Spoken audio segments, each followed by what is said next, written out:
Desa ini awalnya merupakan wilayah setingkatan kecamatan bagian dari Kabupaten Fakfak. Tahun 1999, Mimika secara resmi dijadikan wilayah setingkat kabupaten.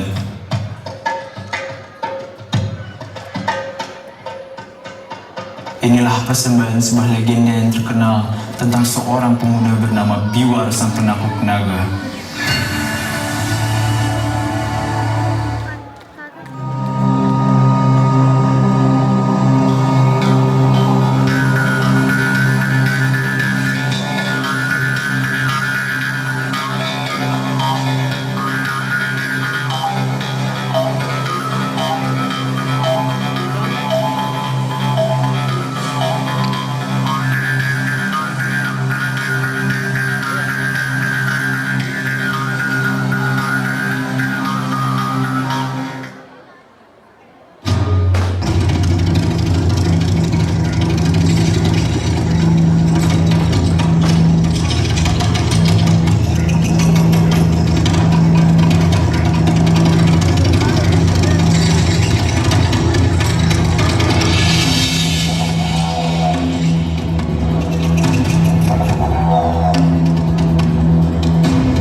Kehidupan desa tersebut berlangsung aman dan tentram.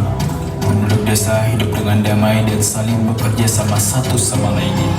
Seperti masyarakat Papua pada umumnya, makanan utama penduduk desa tersebut adalah sagu. Mereka mencari sagu di hutan dan kemudian mengambil sari padinya sebagai makanan. Bagian ini biasanya dilakukan oleh kaum laki-laki.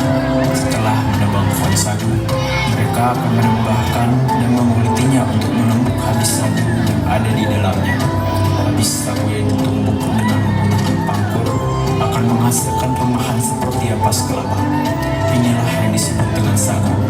Selanjutnya, proses pengolahan sagu biasanya akan dilakukan oleh kaum perempuan.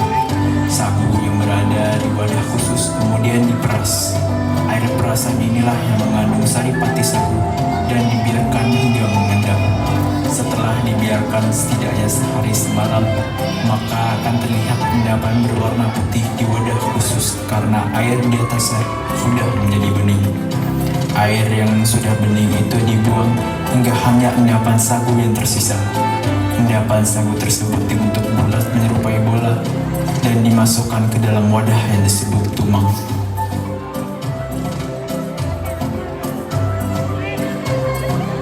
Suatu hari, persediaan sagu sudah menipis.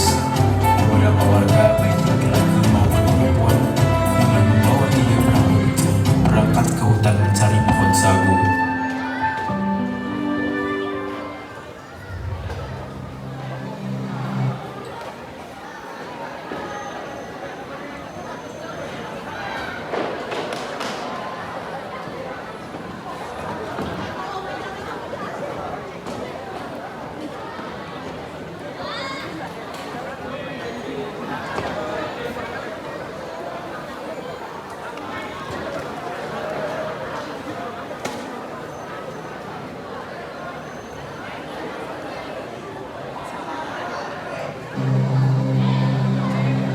Apakah sudah siap untuk mencari sagu ke hutan? Ini akan sangat melelahkan bagimu dan anak kita. Tidak, aku dalam kondisi baik dan sehat. Sudah, ayo kita pergi ke hutan. Warga yang lain sudah menunggu. Baiklah, tapi pastikan dirimu aman.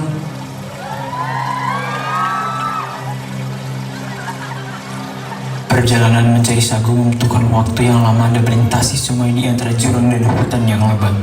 Tiba-tiba, seekor naga yang sangat besar dan menyeramkan menghadang rombongan para pencari sagu tersebut. Kau jangan kemana-mana, tetap di sini. Apapun yang terjadi, kau harus membesarkan anak kita dan merawatnya dengan baik. Carilah sebuah hutan untuk mengamankan dirimu. Memangnya kau mau kemana? Bukankah kau akan terus di sisiku, menyambut anak kita yang akan lahir? Aku akan membantu warga lain untuk membasmi naga itu. Dimanapun aku berada, aku akan terus di sisimu dan menemanimu.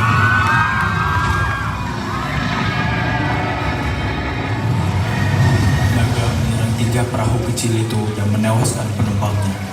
Tetapi ternyata ada yang berhasil selamat dari serangan sang naga. Seorang perempuan yang sedang hamil, yakni Ibu Biwala. Ia selamat dari amukan sang naga. Perempuan itu berenang di tepian dan berlari masuk ke dalam hutan.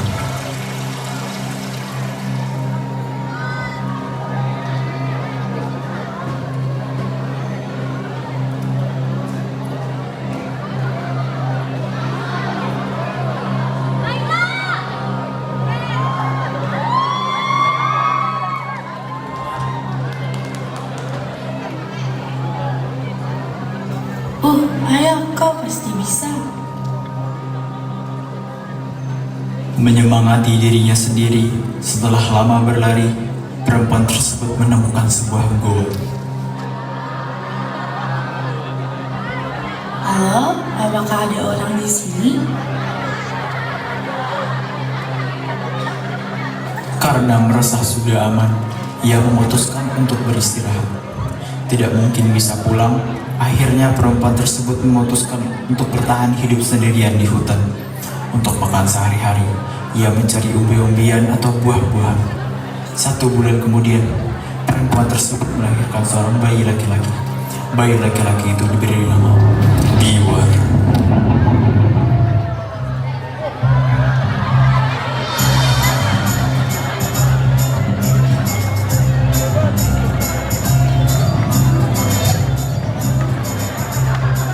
Perempuan itu mengajari Biwar cara menanam ubi hingga berburu.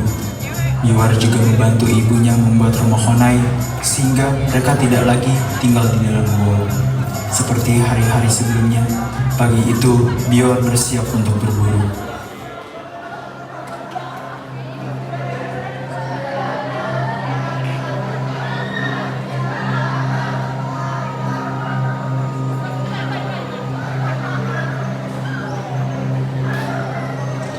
Ibu, aku akan pergi berburu. Doakan aku mendapatkan hewan buruan yang cukup ya.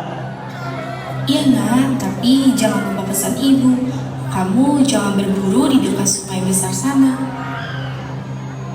Biwar merasa heran karena ibunya selalu melarang dia mendekati sungai besar itu. Ibunya tidak pernah memberitahu penyebabnya, sehingga membuat Biwar penasaran. Mengapa ibu selalu melarangku untuk ke danau besar itu ya? Padahal tampaknya jika aku berburu di danau besar itu, aku akan menangkap ikan yang banyak, lumayan untuk persediaan yang cukup lama. Hari itu, Biwar melanggar pesan ibunya. Dia pergi berburu mendekati sungai besar itu. Melihat banyak ikan besar di sungai itu, Biwar segera menangkapnya. Meskipun ada rasa khawatir dengan pesan ibunya, Biwar terus saja menangkap ikan-ikan besar yang jumlahnya sangat banyak. Beberapa saat kemudian, Biwar kembali menuju ke gua tempat dia dan ibunya tinggal. Ibu, lihat! Banyak ikan besar yang berhasil aku tangkap. Biwar, jangan katakan kalau kamu menangkap ikan ini di sungai besar sana.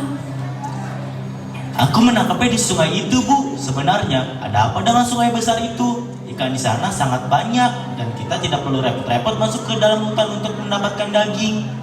Biwar, di sungai itu ada seekor naga yang besar. Naga itulah yang membunuh ayahmu, paman-pamanmu, dan beberapa warga kampung lainnya. Ibu Biwar pun menceritakan tentang perjalanan yang mencari sagu yang gak besar yang menyerang mereka hingga akhirnya terdampar di hutan sendirian. Biwar yang mendengar cerita ibunya pun menjadi sangat marah. Biwar marah bertekad membunuh naga itu. Namun sang ibu mencegahnya.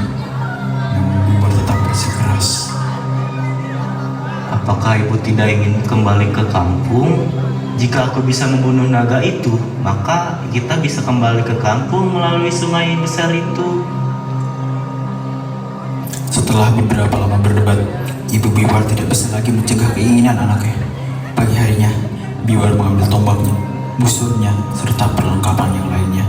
Biwar yang sudah siap memburu naga berpamitan dengan ibunya. Ibu, doakan agar aku selamat dan kita bisa kembali ke kampung halaman. Meskipun sangat khawatir, Ibu Biwar terpaksa melepas kepergian Biwar untuk memburu naga. Setelah beberapa saat, Biwar pun sampai di pinggir sungai. Dia berdiri di tebing dan mengamati sungai besar di bawahnya.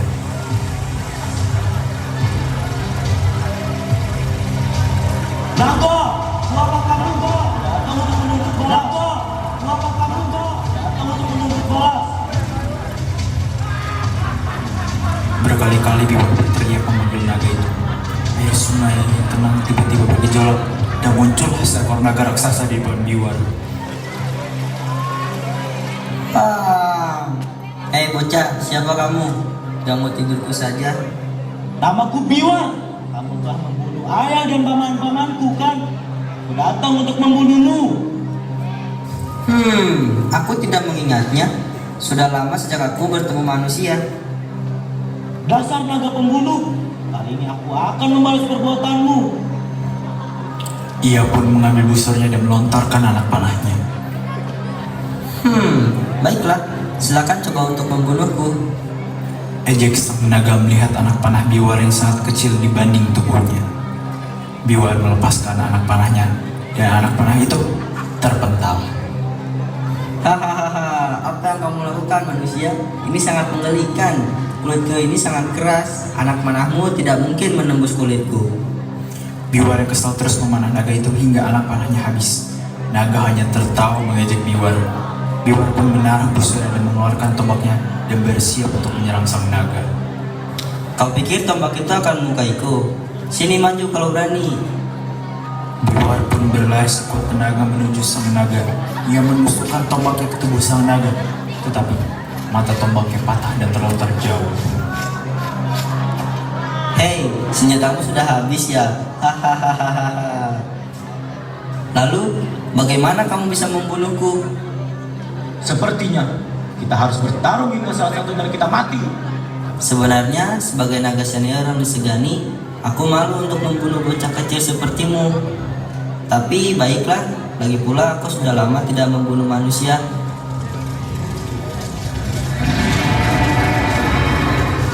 Naga menyembur Biwar dengan apinya. Biwar pun loncat ke belakang untuk menghindari api sang naga.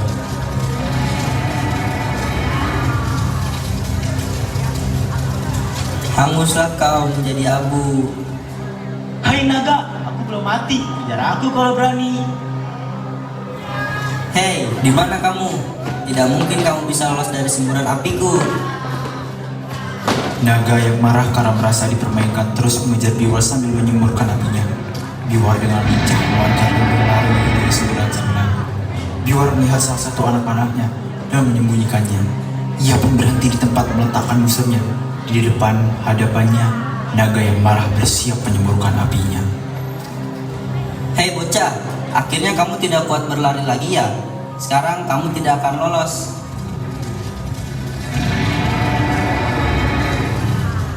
Ketika naga bersiap menyembur, Biwar dengan cepat mengambil busur dan melontarkan anak panah tepat ke dalam mulut sang naga. Naga yang kesakitan berteriak dengan sangat keras. Biwar yang cerdik mendekatkan belati di ujung tongkat kayu yang ia pegang. Biwar dengan sekuat tenaga berlari menuju sang naga. Ia pun menebaskan belatinya pada leher sang naga hingga kepala naga itu terputus. Biwar pun berhasil mengalahkan sang naga. Tidak lama kemudian, ibunya keluar dari balik pohon dan langsung berlari menuju Biwar. Biwar, Biwar, kamu berhasil menangkap naga itu, nak. Teriak sang ibu gembira dan bangga karena anaknya bisa mengalahkan naga yang telah membunuh warga di kampung halamannya. Ternyata, ibu Biwar mengintip pertarungan anaknya melawan naga. Diam-diam dia mengikuti Biwar dan melihat anaknya melawan naga itu. Bagaimanapun seorang ibu tidak akan tega membiarkan anaknya sendirian menghadapi bahaya. Setelah naga itu mati, Biwar dan ibunya pun kembali ke kampungnya. Biwar dan ibunya berhasil kembali ke kampungnya. Warga kampung yang melihat ibu Biwar sangat terkejut melihatnya. Ibu Biwar pun menceritakan tentang serangan naga, hidupnya di tengah hutan, yang memperkenalkan anaknya bernama Biwar kepada warga kampung. Ibu Biwar tidak lupa menceritakan kehebatan anaknya mengalahkan sang naga, sambil menunjukkan kepala naga kepada warga kampung. Warga kampung pun terkesan mendengar cerita Biwar menaklukkan sang naga. Cerita itu diceritakan hingga turun-menurun, hingga muncullah legenda Biwar sang penakluk naga.